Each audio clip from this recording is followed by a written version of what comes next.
All right, let's do an Aaron Judge versus Ken Griffey Jr. The reason why I want to do this is because this is basically my understanding of the swing versus Richard Skanks. And I know people get upset that I bring him up, but this is the popular method right now. Richard Skanks, model of how the swing should be, whether people like it or not. It's the popular understanding of the swing.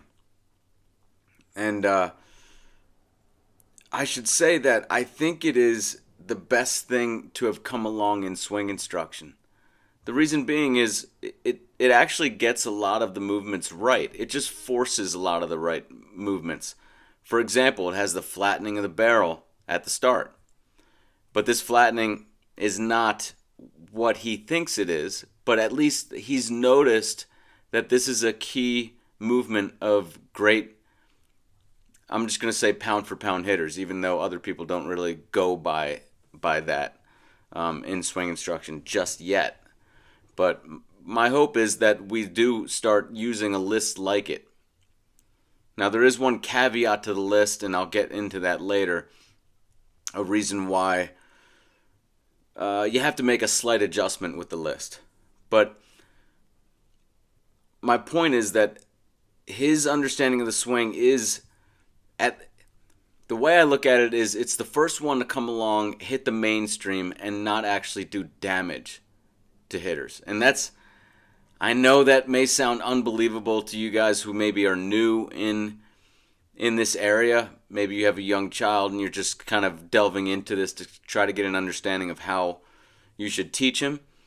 But from my vantage point, from my studying the swing 20 plus years, the understanding that I have is that swing instruction has actually done more damage to hitters than good.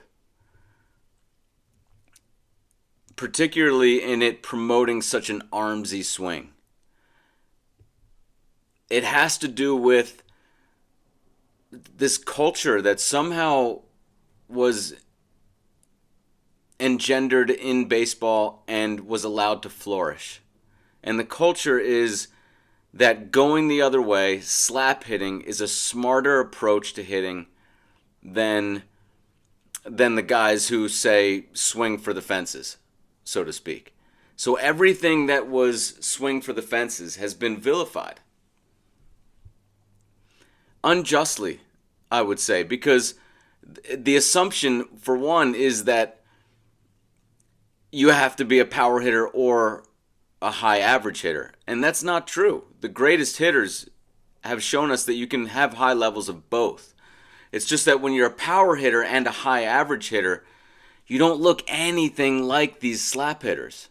Slap hitters really are playing almost a completely different game than the guys who hit for high average and high power. And for whatever reason, we have, as a culture, we primarily tend to lean towards, especially the coaches who are basically brainwashing kids with their pregame and postgame talks. But there's just been this notion that like slap hitting is more team oriented. It's less selfish. And you heard it back in the 80s, 90s, and all the way up until today. And so at least Shank's method is not doing damage to hitters' swings, leading them more towards a slap hitting style. And to me, it's the first one to come along.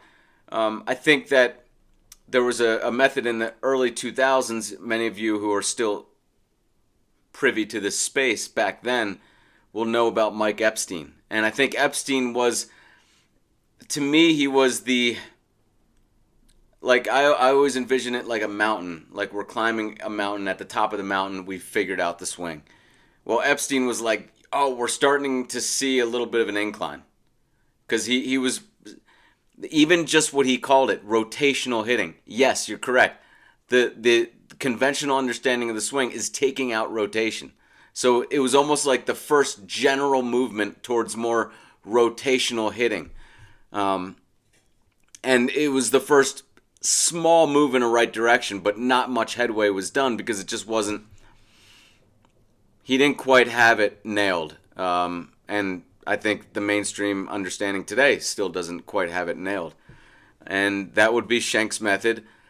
So when I look at guys like Judge and a lot of the guys who use his method, it's hard for me because I want to critique it, but at the same time I understand that, or I have the understanding that it's better than what's come along before, and I'm totally, I guess you could say, willing to admit that, but I have no problem admitting that at all. It's my view towards it is it's just not ideal.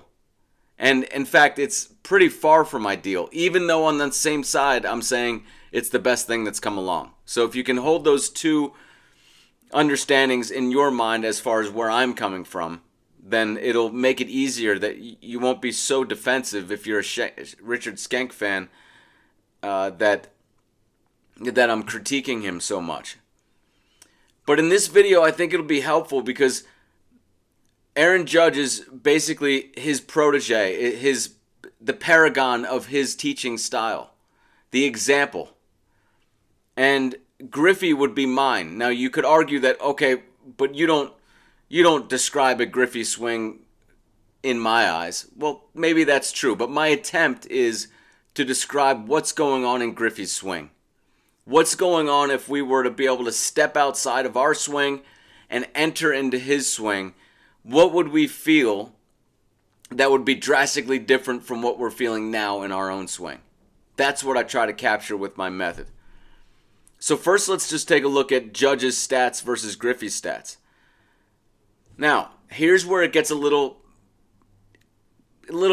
confusing, a little convoluted, in that let me start by saying hitting is not a swing contest. So it requires us, we can't just look at the best hitters. We have to siphon out what we're looking for. We have to remove everything else that we can and just try to isolate as much as possible swing mechanics. Because there are other skills involved in hitting, and hitting well. I mean, you could have a high OPS plus due to your ability to bunt to get on base. Due to your ability to slap hit back in the 80s and 90s when there were more AstroTurf fields. So you could have become a specialist in many different areas. I don't want to say many, but there are other avenues that you can go. So there's also, the size of the hitter. I mean, guys, if you didn't learn that from the steroid era, that the size of the hitter matters, then you didn't get the big message. You didn't learn what you really should have learned through the steroid era, which is not to take steroids. That's cheating. But that increased mass, for sure, makes a great hitter even greater. Now, people say, you can't just walk into a gym and grab a bodybuilder and he's going to be good at hitting. That's not comparing apples to apples. I'm talking about you have a good hitter who's already hitting a high amount of doubles, so he's got a lot of power for his size, and you add 40 to 50 pounds of muscle to him. Now those balls that were flying to the warning track, or even doubles, or whatever, hitting the base of the wall, the wall, those are now home runs. And that's for sure what happened in Bonds' case. And I don't know why people can't see that.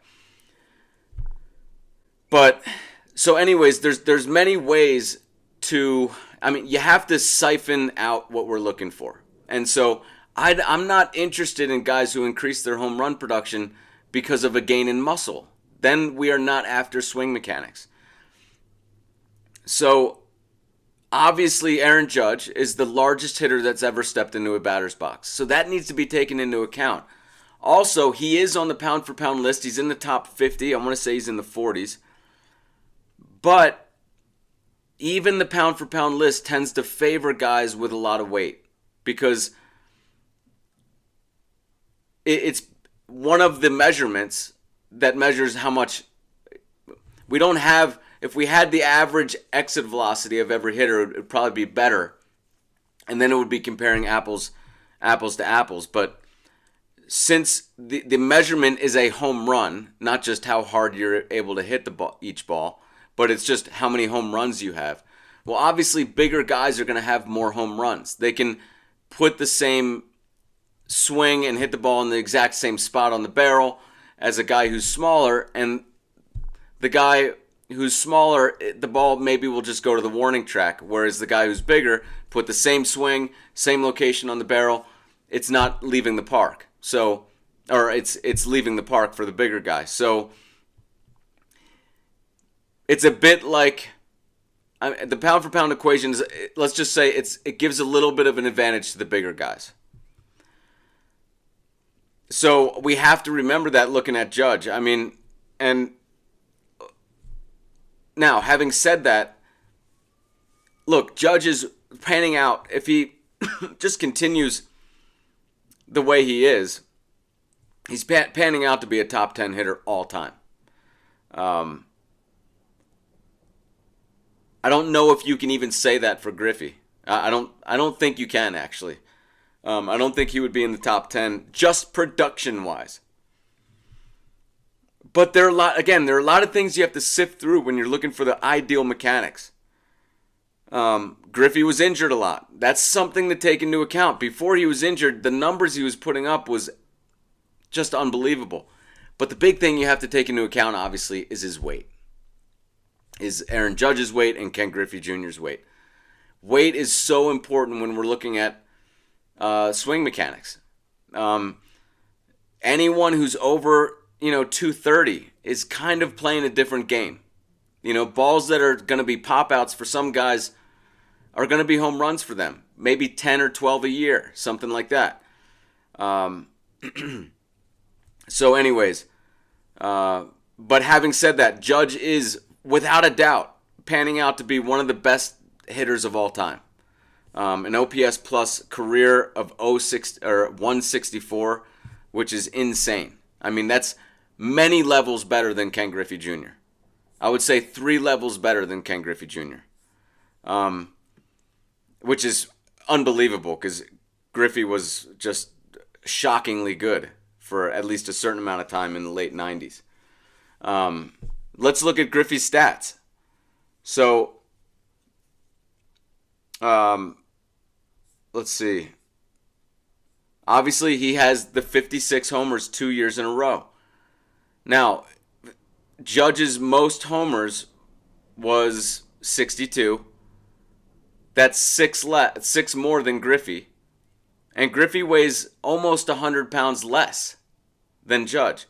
So, when looking at swing mechanics, again, this is sort of the pound-for-pound equation speaking, we're giving more points, basically, to Ken Griffey Jr.'s production per pound of body weight right there. To hit 56, not just do it once, but 2 years in a row, that's just 6 less than Judge. So, all that being said, we're going to look for a better swing from this guy, Griffey, who weighs 195, versus this guy, Judge, who weighs 283 or whatever it is. That's a big difference. Again, balls that are going to go to the warning track for one guy are going to easily fly out for the other guy. There's going to be a difference in mechanics. I have said this, and I truly believe it. If Griffey gained the weight that Bonds gained, and that would still put him 30 to 40 pounds less than Judge, by the way. But if he were to gain that 40 pounds that Bonds gained, and we saw a 240-pound Griffey, I really think that we would have seen him hit in the 80s, maybe 90s home runs. Because look, it doubled a lot of guys' home run production, and if you double Griffey's home run production, you have, in the hundreds.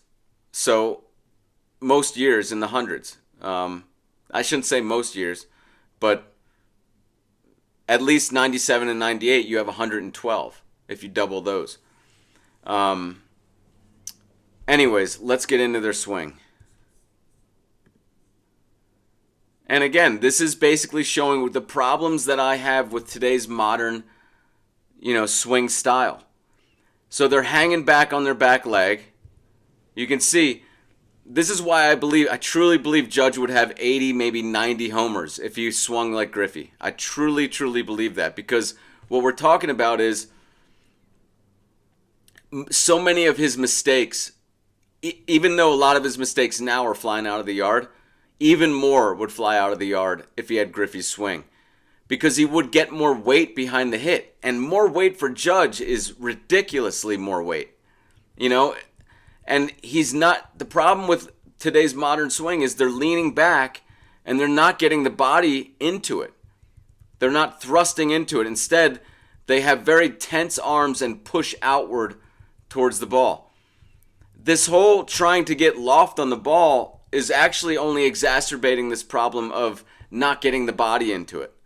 You don't want to lean back, because that when you lean back, you're less capable of thrusting your body into the hit. If we look at the best pound for pound hitters, they are for sure getting their body into the hit. You think of Hank Aaron, Willie Mays, these guys, pound for pound elites, Babe Ruth, even Ted Williams, and then of course Ken Griffey Jr. we're going to see gets a lot of his body weight being thrusted into the hit. You can see here, Judge's body is moving backwards. What's happening? His upper body's moving backwards, while his arms are firing out quite aggressively. Again, I don't want to say this is terrible. It's just not ideal. That's my main message here. Now, another thing that I really don't like about today's conventional popular swing is how much guys are leaning back. I already said that. Not leaning back, but how much they're going with their hands in front of the chest and firing out. So basically, their hands are basically taking, I don't know how you want to say it. You can say that the front arm bends. You can say that the front arm gets far away from the body early on in the swing. But you see that movement.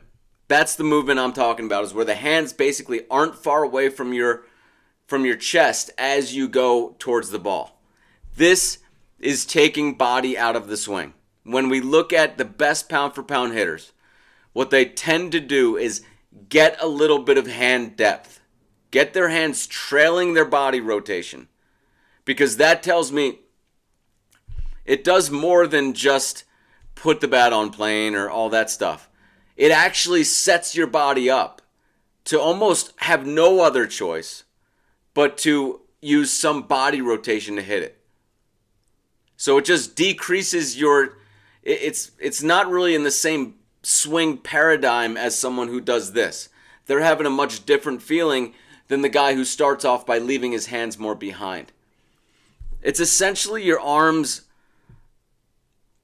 especially at the first part of the swing, they're not really exerting. They're kind of more along for the ride. It's like they catch a free ride from the rotating torso, especially at the very start. That's the key point. Because, of course, through contact, we're going to be doing some exertion, especially if we're off on timing. We're going to be exerting outward to reach the ball more out in front. Maybe or slow down our body rotation and then extend outward. You have to do that to adjust. But we're talking about if you're looking at just the baseline swing, you want to be more connected. Yes, you are going to thrust your arms a little bit at contact. But most people do it way too much. They need to feel like a 180 from what they feel almost. Because they're doing almost all arm exertion. And this is what I see from Judge's swing.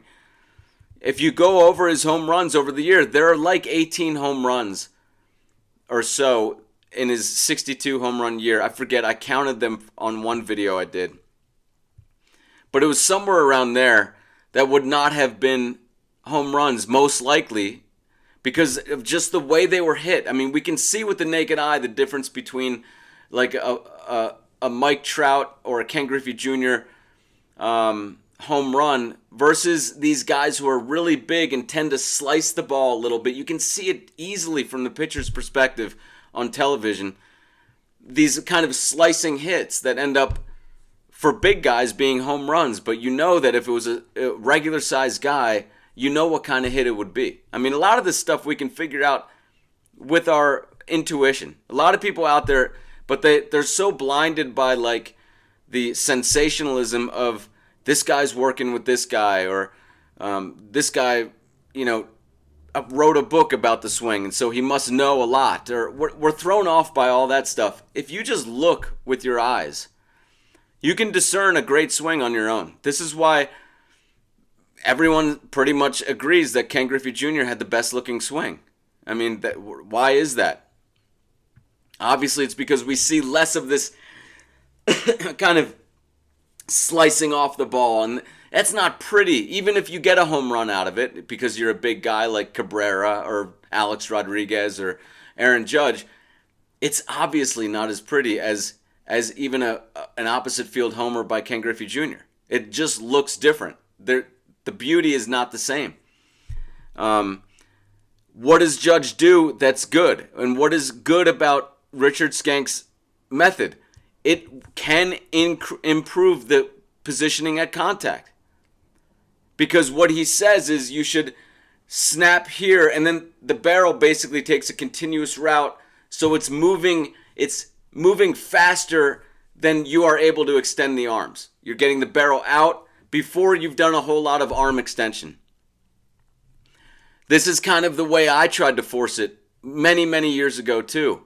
That's just not what's going on in a great swing. But it works well to force a very connected position at contact. This is kind of the method I had when I worked with major leaguers 12, 13 years ago. This is really, it's very on par with what I was doing. I was just forcing a more connected position at contact.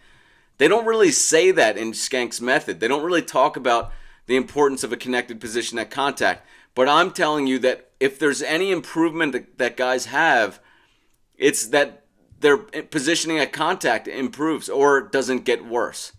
Which I think that probably Judge's positioning at contact got a little bit better. But I think a lot of, I don't know. It could just, like you look at Kyle Schwarber. His home run production drastically improved too. Some of these guys, it just takes a few years. And my point is Schwarber didn't make a swing change that we know of. So I think some of these guys just could improve their home run production just by kind of being in the major leagues a little bit longer and getting more comfortable. I think a lot of guys, it takes a few years for them to just get their power. I don't know why. But certainly, people are saying Judge was not a prospect before he worked with Richard Skank, and he was basically on his way out of baseball. He was still hitting home runs at like a home run every 18 at-bats. He's always been this power hitter, and again, I would just like to see. I would like to see Richard Skank work with somebody who is a regular-sized person and see an increase in home runs. That's just a fair ask. That's what I would expect from myself when I work with a guy. That's what I'd be measuring, and that's what I'd want to see. So here we have, again, Judge, decent positioning here at contact. A lot of leaning back, a lot of tense arms, but he's still pretty connected here. But there's just, again, a lot of that leaning back, a lot of the tense arms pushing outward. Now, we compare that to Ken Griffey Jr., who, again, I think if he was Judge's size, we would have seen the first 80. Truly, I think he would have had at least 80 home runs. And this is where I think that all of you need to kind of put your minds towards the future and see what I'm talking about. I'm talking about a revolution that will be coming because we're actually going to move up that mountain of swing instruction and have an understanding that's maybe close to the top of the mountain. And we're going to have these 250, 260 guys actually implementing, more of these Griffey type mechanics. And that's when you're going to see 80 homers and maybe even, a large part of high batting average is just consistently hitting the ball hard. Maybe even the same guy hitting the 400 mark. I truly believe that we have only scratch the very surface of what is possible with swing instruction. Look at this swing. Look how different this is. This is a completely different feel. Now, a lot of people out there will say, don't try to teach everyone the same method. I disagree with that. I think that we all actually could do better by having more of Griffey's swing. I know that's unpopular to say. There are probably a million coaches out there that would scoff at what I just said, because they've been so indoctrinated into everyone has to find their own swing. Not everybody's a power hitter. And yes, under the paradigm that we have existed in, where we are doing things like giving little kids plastic bats and teaching kids inside-out swings, yes, under that paradigm, I think that each kid has to learn his own role. Not everyone can be a power hitter, because you're just leaving it up to chance. But there's no reason why you can't improve by having better positions through the swing, by having a better swing action. The reason why Griffey is such a better pound-for-pound hitter than Judge is, in my opinion, it's 100% the movement he's doing at the plate. They're both essentially seeing the ball generally the same, most likely. They're both generally probably have the same hand-eye coordination. Maybe there's a big difference in their mental approach, but I don't know how many home runs that would give them. Basically, the one thing that's happening is that Griffey's putting a different action on the ball. And that's how he's able to hit 56 homers at 195, where Judge is hitting 62 at 283. So this is a better position right here. This is what we want to see. What's going on here is that he's getting front humerus compression. The wave of energy is moving up his body. And it's basically hitting, for most of you, you would feel that it's hitting mostly the front shoulder area, the front upper back, the torso, lower torso, the midsection, the front side midsection. You guys would feel this like it's happening more there. To him, he just feels it's normal. It feels like both sides are operating equally. But if you were to step into a swing, that's what you would feel. You'd feel more of this action from the front side. You'd also feel less action from the back side. So what's going on here is the reason why the barrel's able to flatten so much here is because the back arm truly is allowing it to happen. From most of your perspectives, your back arm overexerts, and this is why your hands tend to not be so low. And compare, if you look at his spine, right? Let's just imagine that you could see his spine going up from the middle of his belt to his neck. His hands have dropped quite a bit in relation to that spine.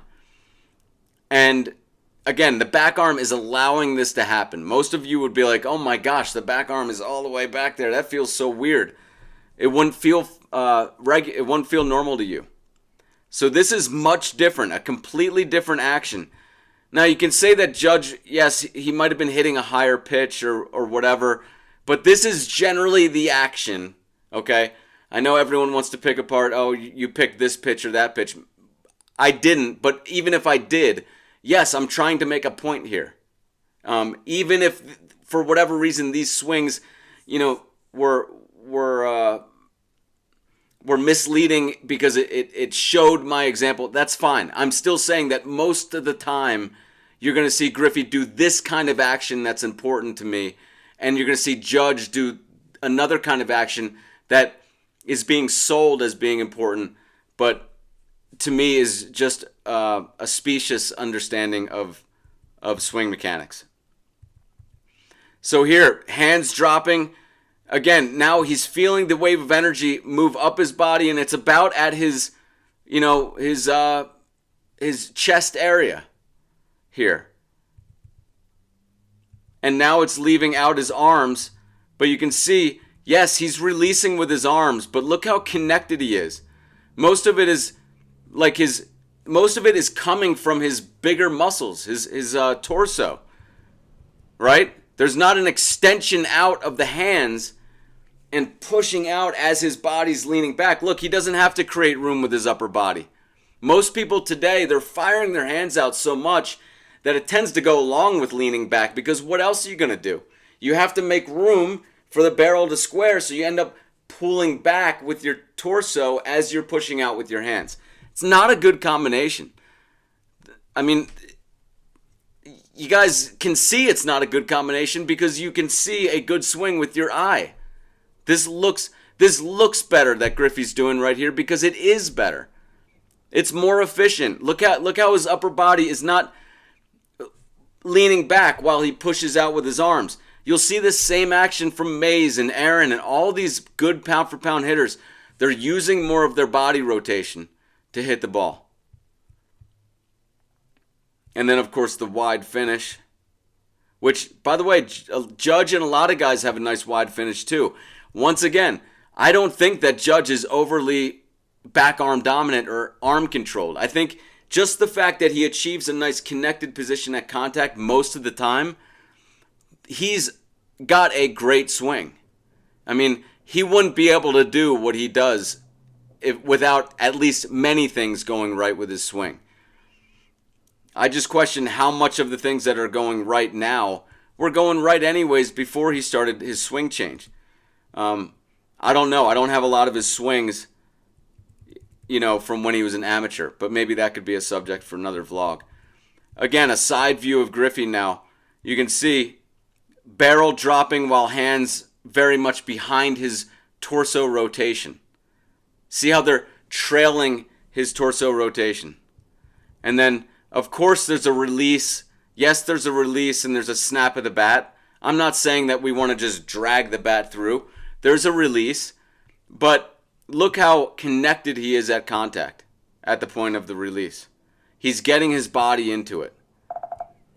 So there you guys have it. There you can see, I guess the big understanding is that basically it can be summed up like this. Yes, Judge is doing great. But I think you guys have to see beyond the present moment. I think it's very common for science to assume that we've pretty much got it all figured out. It's a scientific kind of understanding for whatever reason, to feel like, wow, we've finally figured this out. And what ends up happening is the sphere of understanding just continues to increase, and we discover that we weren't necessarily wrong before, but we weren't 100% right. And we may not be 100% right now, but we're at least farther along. We can see the limitations of thinking at that particular time. And I think that that's what's going on right now. In 5 years, I think that we'll move closer to what Griffey's doing, if not have the complete understanding that, this Griffey style swing is better. We got to get the body into the hit more. We got to be more body controlled. So I think that you'll see us move more towards Griffey's swing as we move into the future. But so many of you, it's hard to, I think it's hard for people to, for whatever reason, accept that maybe what they've been really excited about is not ideal. And maybe they've been preaching it to their friends and, they've put a lot of stock into it. I know Richard Skank has put a lot of stock into it. But I think that at some point people will, the cream rises to the top, so we'll see. But I think that it's almost, you may argue with my ability to convey Griffey's swing. What's going on that makes it so much better and so much different? I believe it has to do with less back arm overexertion. And I think that, sure, you can argue with that. You can argue that my method doesn't convey Griffey's swing ideally, whatever. But I think at least we need to get on the same page that Griffey's swing is better than Aaron Judge's. And when we do that, and we can just use the naked eye, our ability to discern aesthetic beauty to determine that.